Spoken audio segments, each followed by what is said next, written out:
नमस्कार साथियों आज की इस वीडियो में बात करेंगे हम राजस्थान की जनसंख्या के बारे में। आज का जो हमारा टॉपिक रहेगा राजस्थान की जनसंख्या के बारे में रहेगा। तो बात करते हैं अपन जनसंख्या, ठीक है। तो 2001 के बाद में 2011 की जनसंख्या है, ठीक है। एक एक कड़ी अपन को देखेंगे। इस चैप्टर को अपन कम से कम 2 या 3 पार्ट में पढ़ेंगे, तो आपको एक एक चीज़ याद होनी चाहिए। बात करते हैं जनगणना का इतिहास।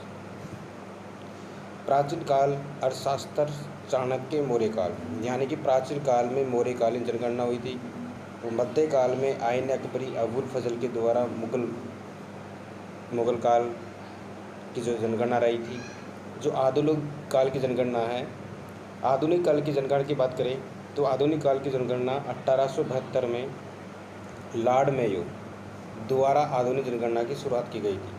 यानी कि बात करें कि जो आधुनिक जनगणना की शुरुआत हुई थी 1872 में, ठीक है। उसके बाद में बात करते हैं 1881 में लॉर्ड रिपन के काल में व्यवस्थित दशकीय जनगणना, यानी कि 1881 के बाद में हर 10 साल में जनगणना शुरू हो गई। यानी कि 1881 के बाद में 1891 में हुई, फिर 1891 के बाद में 1900 में चली गई। इसी प्रकार से ये 2001 और 2011 तक की जनगणना के अकॉर्डिंग अपन बात कर रहे हैं, ठीक है। जनगणना की बात करें तो जनगणना में अपन सभी को पता है कि जो जनगणना है, जनगणना संघ सूची का विषय है। जनगणना संघ सूची का विषय है, ये संविधान की 7वीं अनुसूची में शामिल है। आपको याद रखनी बातें हैं कि जो जनगणना है ये संघ सूची का विषय है और ये संविधान की 7वीं अनुसूची में सम्मिलित है। यानी कि जो 12 अनुसूचियाँ हैं उनमें से 7वीं अनुसूची से संबंधित है, ठीक है।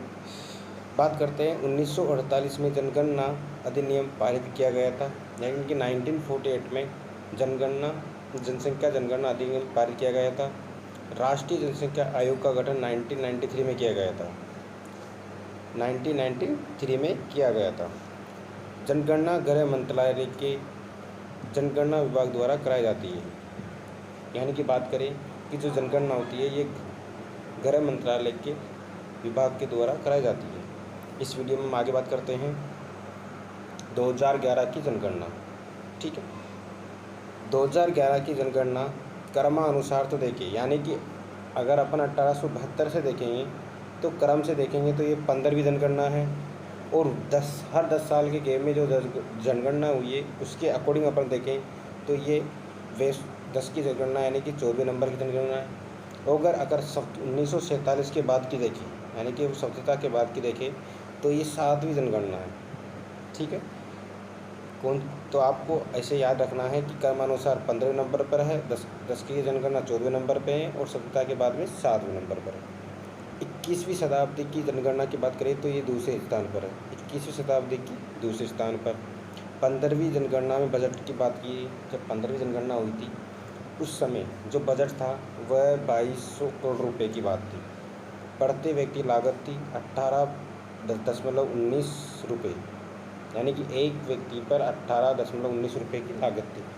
2011 की जनगणना में शामिल हुए कुल जिले थे 640 जिले, जिसमें राजस्थान के 33 जिले थे। 640 जिले थे, उनमें से राजस्थान के 33 जिले भी सम्मिलित थे। जो जनगणना हुई थी 2011 की उसका शुभंकर था परगणक शिक्षिका, यानी कि एक शिक्षिका थी जिसके हाथ में एक जनगणना करने की कॉपी थी, इसलिए उसका शुभंकर क्या रखा था, परगणक शिक्षिका। इसका आदर्श वाक्य था हमारी जनगणना हमारा भविष्य, हमारी जनगणना हमारा भविष्य।